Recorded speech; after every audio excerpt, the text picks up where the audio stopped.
Mpendwa mwana wa Mungu, Bwana Yesu Kristo asifiwe na tumsifu Yesu Kristo. Mara nyingi kwenye maisha wengi tunapenda tuone vitu vikitokea kwa haraka sana. Unaanzisha mahusiano, unatamani kesho uwe na ndoa.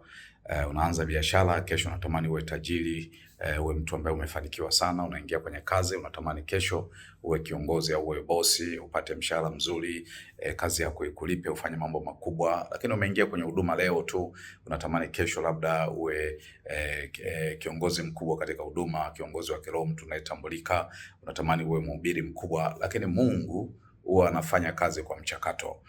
Mchakato wake wakati mwingine unaweza ukaona kama umechelewa, lakini anakuandaa katika kipindi hiko, lakini pia anatumia muda huo kuandaa na watu wengine, lakini kukutambulisha na kupata kufanya ujulikane, lakini pia kukutengenezea mazingira mazuri kule unakokwenda, ili utakapofika ukae kwa amani na ukae katika utulivu ambao hautaweza kumuona pengine Mungu pengine amekuleta kwenye jambo ambalo halina faida kwako. Hebu jifunze kwa kipofu yule wa Betsaida, yule kipofu ambaye Biblia inasema katika ile sura ya 8 Injili ya Marko mtakatifu. Anza na ule mstari wa 22 mpaka ule mstari wa 26, juu ya habari yake kwamba Yesu alitumia mate kumponya. Alimtemea mate kwenye macho yake na akamponya.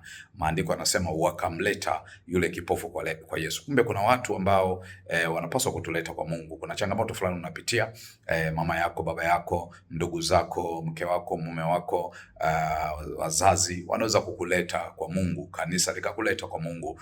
Sio watu wote wanaweza kuja kwa Mungu mara moja. Kwa hiyo wanasema wakamleta kwa Mungu, kwa Yesu, alafu Yesu akamshika mkono akamtoa nje ya kijiji. Kumbe kuna wakati Yesu anaweza kufanya jambo kwenye maisha yetu nje ya mahali pale tulipokuwa sasa. Kwa nini? Anataka kupeleka mahali ambako ukifika kule ukirudi hautakuwa kama kawaida. Hataki kufanya muujiza katikati ya watu. Kuna wakati mwingine, kuna wakati wa ukimya ambao Mungu anafanya mambo makubwa sana, na watu wanakuja kushangaa tu, huyu alikuwa hapa, leo yuko pale. Ndivyo Mungu anavyofanya kwenye maisha yetu. Akamtoa nje ya kijiji akampeleka mahali fulani hivi, na akiwa kule Biblia inasema ndipo akamtemea mate kwenye macho, alafu akamwekea mkono. Kumbe uponyaji wa Mungu una njia nyingi sana. Inawezekana kabisa, inawezekana mwingine akapona kwa muujiza huu, alafu mwingine akapona kwa muujiza ule mwingine. Kumbuka yule mwenye kupooza katika kisima cha Betsaida, kisima cha Bethesda au kisima cha Siloamu au kisima unasema pale Yerusalemu. Injili ya Yohana ile sura ya 5 ametajwa pale. Yeye alikuwa anajua kwamba malaika atashuka mbinguni, atatibua maji, alafu yeye atazamishwa na mtu mwingine, lakini alikaa pale kwa muda na tatizo lake anasema lilikuwa na miaka 38. Alafu Yesu alipofika akamwambia, wataka kuwa mzima? Yeye akasema hakuna mtu wa kunitia birikani, lakini Yesu mwishoni akamwambia, jitwike godoro lako uende. Kwa huyu mtu anatemewa mate kwenye macho yake, alafu Yesu anamwekea mkono. Mkono wa Mungu unabadilisha maisha yetu. Mkono wa Mungu unabadilisha mazingira tunayopitia. Mkono wa Mungu unaleta uponyaji. Mkono wa Mungu unainua. Mkono wa Mungu una baraka. Mkono wa Mungu unatutoa hatua moja kutupeleka hatua nyingine katika jina la Yesu. Ndivyo tunavyoona kwa yule kipofu anapowekewa mkono. Maandiko yanasema Yesu akamuuliza kama anaona kitu. Alimuuliza kama anaona kitu. Alafu yeye akasema ninaona miti kama inakwenda.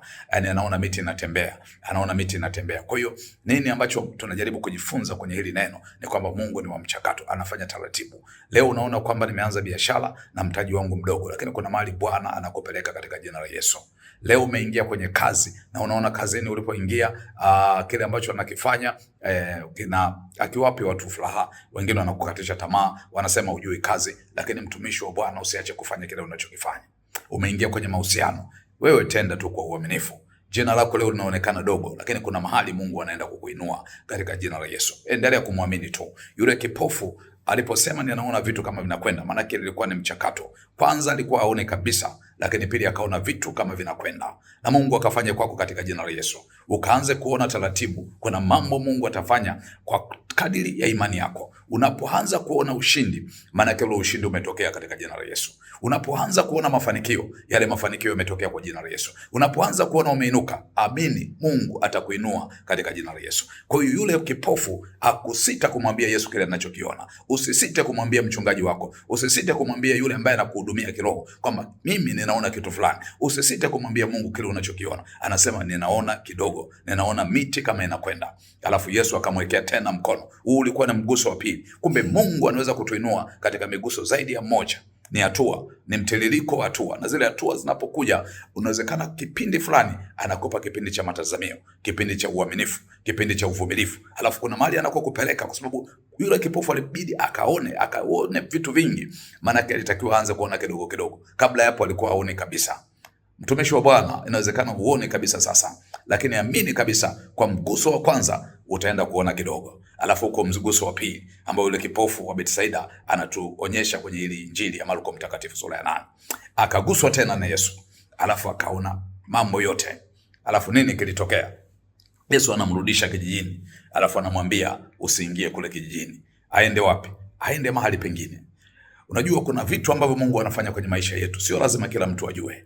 Kuna watu Mungu amewainua, sio kila mtu lazima ajue. Wengine tunasimulia habari za maisha yetu bila kujua kwamba kuna watu walipenda tubaki kwenye hali zile zile ngumu kwa muda mrefu. Kuna mtu alipenda ubaki kwenye hiyo hali ya kutokupata mtoto kwa muda mrefu. Kuna mtu alipenda ukae kwenye hiyo hali ya kutopata kazi kwa muda mrefu. Kwa hiyo unapomsimulia mtu wa namna hiyo, anaumia moyo, anatengeneza tukio jingine. Unajua shetani hajafa, mtumishi wa Bwana. Hujasikia msiba wa shetani mahali popote. Kwa hiyo anatengeneza tukio jingine, anatengeneza kuharibu ushuhuda. Lakini nataka nikwambie, kama ni Mungu ndiye aliyekuponya, kama ni Mungu ndiye aliyekuinua, kama ni Mungu ndiye aliyekubariki, hakuna mtu anaweza kusimama kupinga muujiza wa Mungu. Mungu aliyemfufua Lazaro ndio huyo aliyewatambulisha watu kwamba Lazaro amefufuka. Na maandiko yanasema watu wengi wakaenda kwa Yesu, sio wamuone Yesu tu, lakini wamuone na Lazaro ambaye Bwana alimfufua. Angalia ile Injili ya Yohana sura ile ya 12 mstari wa 9 mpaka 11. Wakaja watu wengi sana, na Wayahudi wakasema hawa watu wanaokuja, angalia, Warumi watatuondolea nafasi yetu.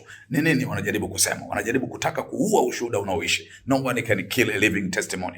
Nataka nikwambie mtumishi wa Bwana, kama Mungu amekuinua kwa kushusha mtu, sio rahisi. Kama Mungu amekubariki kwa kulaani mtu, sio rahisi. Wakati mwingine tunapambana na maneno, watu wanatusema vibaya, watu wanazungumza jambo ambalo pengine ukilisikia moyo unaumia, lakini hilo halipo kwa Mungu. Mungu aliyekubariki anaona kwamba wewe ni neema, wewe ni baraka, wewe ni amani, wewe ni utulizo. Tuliza moyo wako na muamini Mungu sana. Yule kipofu anachukuliwa na Yesu, anaambiwa apelekwe mbali, lakini asiingie tena kijijini. Kwa nini? Ule ushuhuda wa kwake ulikuwa ni wa kwake peke yake. Usisimulie kila habari kwenye maisha yako. Inawezekana kuna jambo linakuumiza. Sio kila mtu lazima umwambie, mimi nimeumia hapa, nimeumia. Kumbe kuna watu wanatafuta kujua siku hiyo umeumia kwa kiasi gani. Kuna watu wanaamka asubuhi kukutengenezea tu maumivu. Kuna watu wako mchana wanakutengenezea maumivu. Kuna wengine wamejipanga jioni kukutengenezea maumivu. Kwa hiyo jitahidi sana kutunza mambo ya ndani ya moyo wako. Na Biblia inasema katika ile Mithali sura ya 4 mstari wa 23, linda sana moyo wako kuliko vyote ulindavyo. Linda muujiza wako, linda uponyaji wako, linda mafanikio yako, linda kuinuliwa kwako. Sio kila jambo ambalo Mungu anakubariki lazima kila mtu ajue. Kuna watu wanasimulia, mimi mshahara wangu kiasi fulani. Biashara nimeanza nimefanikiwa kiasi fulani. Hii biashara inanipeleka mahali fulani. Mtumishi wa Bwana, sio kila watu wote wanakutakia mema. Kuna watu ambao wamejipanga kuharibu hatima yako. Yule ambaye alizuia usipate kuingia kwenye mahusiano na kaingia kwenye ndoa, bado yupo anaishi. Huyu anaweza kuzuia usipate mtoto. Umepata ujauzito kidogo tu, umetupia kwenye profile Facebook, wapi kwenye WhatsApp. Lakini kuna watu ambao wanaamka asubuhi wanatafuta wapi watakukamata wapate kukumaliza. Mungu aliyemponya yule kipofu anamwambia yule kipofu asiingie tena mjini. Mtumishi wa Bwana, jifunze kwa huyu kipofu wa Betsaida. Mguso wa Mungu bado unaendelea. Leo unajiona uko kwenye hatima fulani, lakini kuna mahali Bwana anakupeleka katika jina la Yesu. Leo unaona kwamba kuna mambo yameshindikana, lakini hayo nataka niseme hayajashindikana kwa Mungu. Yale ambayo unadhani kwako yako kimya, kwa Mungu kuna vitu anatenda katika ulimwengu usioonekana. Kuna vitu Mungu anabadilisha katika ulimwengu usioonekana. Mguso wa pili unakuja katika jina la Yesu. Mungu akakuponye, Mungu akakufungue, Mungu akakuinue, Mungu akupe amani. Inawezekana amani imepotea, lakini angalia leo Mungu akupe amani ya kwake. Inawezekana pengine moyo wako unaugua, lakini leo Mungu ainue tena kitu kipya ndani yako katika jina la Yesu. Omba nguvu ya Roho Mtakatifu asubuhi hii, mchana na jioni, na angalia pale unapoomba, mwambie Mungu kwamba kuna jambo fulani napitia, natamani Bwana ukatende, Bwana ukanifungue, Bwana ukaniinue, Bwana ukanishike mkono, na Mungu ukanishangaze na watu wengine wakashangae kupitia muujiza huu. Yule kipofu akufundishe kwamba kuna wakati unaweza ukapita kwenye changamoto fulani, lakini Mungu bado yupo, na Mungu bado anaponya, Mungu bado anafungua. Angalia, kuna watu wanakuleta kwa Yesu, Mungu akakusaidia. Tuombe. Baba mtakatifu, Mungu wa mbinguni, tunakuja kwako. Asante kwa ajili ya neno lako la uzima na msaada wako Bwana tunauona kupitia neno hili. Asante Mungu kwa ajili ya baba huyu, asante kwa ajili ya mama huyu, kijana huyu, binti huyu ambaye Bwana pengine anapita kwenye changamoto mbalimbali, lakini akakumbuke ile injili ya yule kipofu wa Betsaida ambaye Yesu alimponya. Mungu mkumbushe kwamba bado unatenda hata sasa. endelea kugusa maisha yake, endelea kubariki kila njia zake. Bariki biashara, bariki kazi, bariki huduma, bariki ndoa, bariki familia, bariki watoto, bariki mume, bariki mke, bariki kila mmoja kwenye nyumba yake. Mungu, tunaomba siku ya leo ukaibariki pia. Bariki watu wote, bariki viongozi wetu, bariki Mungu, tuingiapo tutokapo tukauone mkono wako. Asante kwa ajili ya rehema, asante kwa ajili ya faraja na huruma zako kutoka mbinguni. Lihimidiwe na litukuzwe jina lako sasa na wakati wote. Ni katika Kristo Bwana wetu tumeomba. Amen. Mtumishi wa Bwana na kuombea amani ya Bwana, na Mungu akubariki kutoka Sayuni na ukaone heri siku zote za maisha yako. Amen.